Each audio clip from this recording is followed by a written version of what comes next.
Those who refuse the gift of eternal life are condemned to wander in the darkness of eternal night. Coming this fall from SJS Direct. I was reading an article on the Nerdist which hinted that the Russo brothers may possibly return to the MCU with an adaptation of Secret Wars. Now, the Russo brothers said they wanted to rest from working with the MCU after directing Avengers Endgame, and now they're talking about how they may possibly want to return to do an adaptation of Secret Wars. And I believe if the Russo brothers went out here and did an adaptation of Secret Wars, they would have bitten off far more than they can chew, and we would get a film far below the quality of their Captain America Civil War. Now, when it comes down to the Secret Wars, there are two versions of this classic Marvel story the Russo brothers could possibly adapt. Now, the first version of Secret Wars they could possibly adapt is the classic 1980s version of Secret Wars, where all of the Marvel superheroes were transported to this place called Battle World to take on Marvel's most popular supervillains at the time. And in this story, the Beyonder wanted to pit these heroes against these villains in order to understand good versus evil. And when I look at that whole idea for the 84 Secret Wars, I really don't see all of the pieces in play in order to create an effective adaptation of the 1984 Secret Wars. Because if we look at the Marvel Cinematic Universe that your Russo brothers left after Avengers Endgame, many of the core players in the MCU just aren't there in order to recreate that story.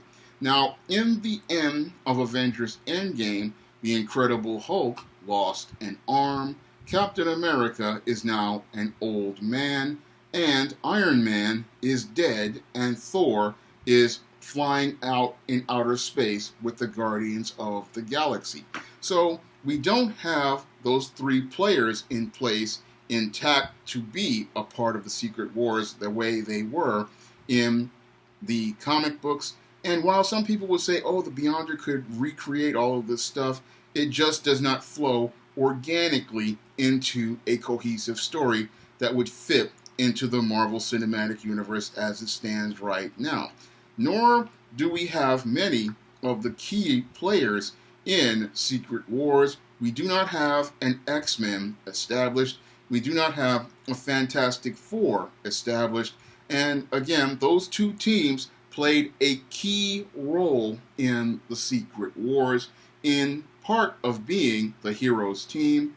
And the ultimate part that I find to be the biggest problem is with the three core characters who were a part of Avengers Endgame practically being powerless. I mean, not three, but four. You have, again, at the end of Avengers Endgame, the Incredible Hulk with only one arm, and remember, the Incredible Hulk had performed the incredible feat of hoisting up that mountain when the villains dropped a mountain on them.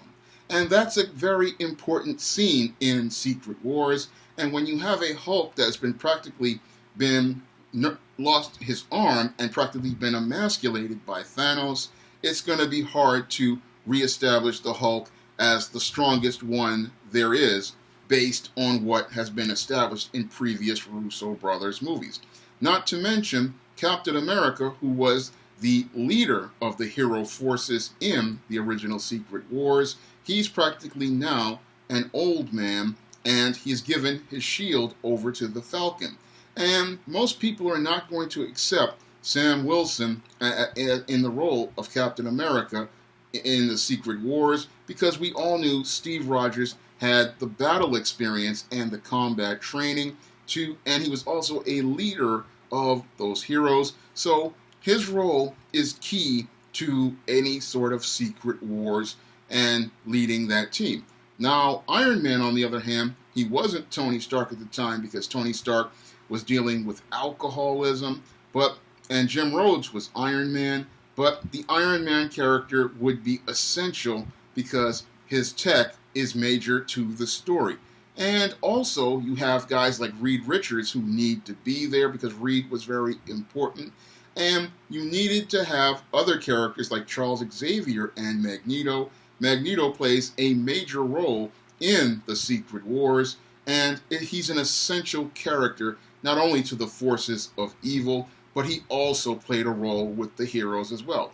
Not to mention characters like Kurt Connors, who was the Lizard at the time.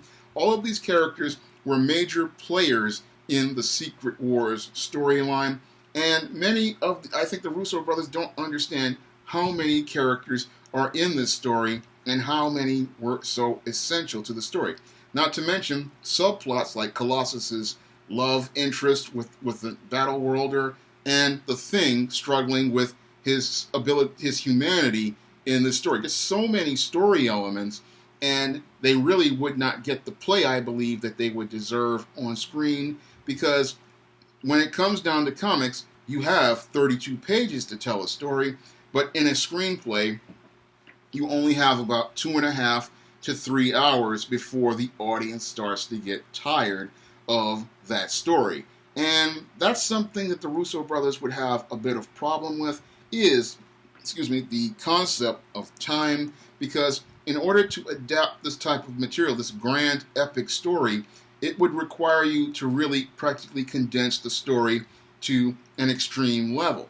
And that's something that they tried to do, or what Joss Whedon tried to do with Avengers Age of Ultron, and it led to a very, very, very overstuffed film that practically was overwhelming at some times because they were trying to compress so much story into it that practically the audience it felt overwhelming at certain times. Now, when I look at the Secret Wars, again, I don't see it as something that can be done from a live-action cinematic perspective. And again, I believe that the Russo brothers would practically be biting off more than they could chew. And that's just with the '84 version of Secret Wars. If they went to this other new version of Secret Wars that came about in 2015, I believe they would practically do more than bite off more than they could chew. They would wind up overwhelmed to the point where they would not be able to digest all of this material, because the original Secret Wars was just taking place in the Marvel Universe and had just the heroes and the villains. But the 2015 version, which led to the reboot of the Marvel Universe that we have right now, is practically not only one universe, it's a whole host of alternate universes. And this type of concept, when you try to put it on screen, would be so overwhelming for the audience, they would practically get frustrated and throw their hands up. And the reason why they would throw their hands up is because once you start talking about alternate universe versions of different characters, it becomes very frustrating and hard to follow. And you don't want people getting frustrated about the film that they're watching. You want the film that they're watching to be a straight line. You want people to identify the characters almost immediately. You want them to find out what these characters want. And you, most importantly, want people to find out why they should care. It's hard to care about Marvel characters when you've got one version of a so-called Lord Doom running all of these universes and 50 different versions of these heroes running around on screen. It's hard to keep track of things. And yes, this may work well for video game guys who know this type of stuff, comic book and sci-fi guys, but the average casual viewer or the average child is going to look at this and they're going to get very frustrated, very angry, and they're going to click out or just not even consider this type of film. So the Secret Wars, as I see it from the 2015 version, would be even harder to adapt. And both of these films, they would also have major budgetary issues, because we already saw the $300 million film with Avengers Endgame. And yes, they managed to barely pull that off, as I see it, because there were problems with that story because of the time travel storyline, which practically, as I saw it, fell completely apart because it compromised the heroes and prevented them from actually being heroes because they compromised to Thanos' level and went to do what the same thing Thanos was doing. So I really look at this whole idea of Secret Wars, and yes, a lot of people feel a lot of great nostalgia for that old comic maxi series because it was probably their first comic that they ever bought, or the first major comic storyline that they bought, or the first action figures they ever bought.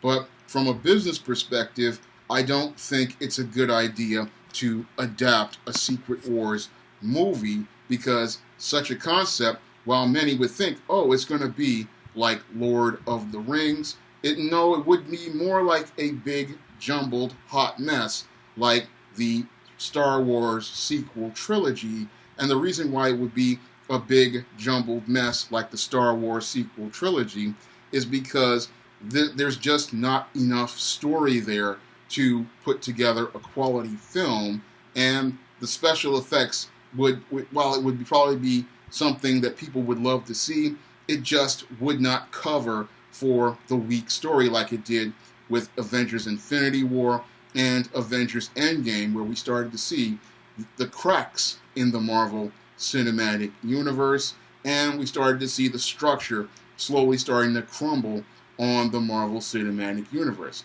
As I see it, your Russo brothers really just need to let the Marvel Cinematic Universe have the period put in front of it, and they really just need to let it be an end, because when I look at the Marvel Cinematic Universe right now, it's just not in a place where it's going to be able to handle a Secret Wars, and with the current Phase 4 going on with all of this woke SJW being implemented to the Marvel Cinematic Universe, we would have an even bigger mess to deal with as related to an adaptation, because most people who would want to be interested in a Secret Wars movie, they want to see a Bruce Banner Hulk, they want to see a Tony Stark Iron Man, they want to see a Steve Rogers Captain America, they want to see a Peter Parker Spider-Man get his black costume, and they want to see Odin's son of Thor, and all of these characters are no longer on the playing board. And if you try to push these SJW characters, as some people call them, like Captain Marvel and Sam Wilson Falcon, to the forefront, along with other characters like the Eternals, what's going to happen is you're going to wind up with an alienated customer base, and those customers are not going to be interested in seeing all of these B and C and even D listers who were never a part of the Secret Wars taking on the heroes, B and C list heroes taking on the villains in the Secret Wars, or taking on the Beyonders. So when I look at this decision, it would be a really bad one, because the Russo brothers did not leave the Marvel Cinematic Universe, as I see it, in its last known good condition. Now, I'm taking this from the Windows XP emergency boot menu, but when you have a last known good condition, you have something that another creator can pick up on and then be able to build stories on. And the Russo brothers did not leave the Marvel Cinematic Universe in a last known good condition so that another filmmaker could come in, or even they could come in themselves. They left the Marvel Cinematic Universe at a point where it practically is over overall, because it's, from their point, from a cinematic standpoint, it started with Tony Stark and ended with Tony Stark. So we no longer have any reason or any incentive to care about anything at this point. And a Secret Wars with all of these would just not work at this time, because the story elements aren't there organically, and the concept is just too big and too broad to make into an effective cinematic film. It would just be, again, something big, bloated, and overwhelming, like the Star Wars sequel trilogies. And it would just be a sign that the Russo brothers should have quit while they were ahead, because had they quit while they were ahead with Avengers Endgame, they could have went out on top and out with a bang, as many comic fans believe they did. But if they went out here and did a Secret Wars, they would practically wind up ending their careers on a whimper. If you want to try some of my SJS Direct fantasy fiction, like the ISIS series, the E-Steam series, the John Haynes series, or the books of the Spinsterella trilogy, you may do so by clicking the link to Amazon.com, where you can find those books in paperback and Kindle format. You can also find those books on Smashwords and the iBookstore and Google Play. And if you want to see me make more videos like this, you can donate to my Patreon, my PayPal, and my Cash App by clicking the links in the description box. That's all I have to say for this video. You can comment, rate, and subscribe. Now available on paperback and e-readers, The Temptation of John Haynes. Give in to temptation and pick up this action-packed African-American paranormal romance. Get The Temptation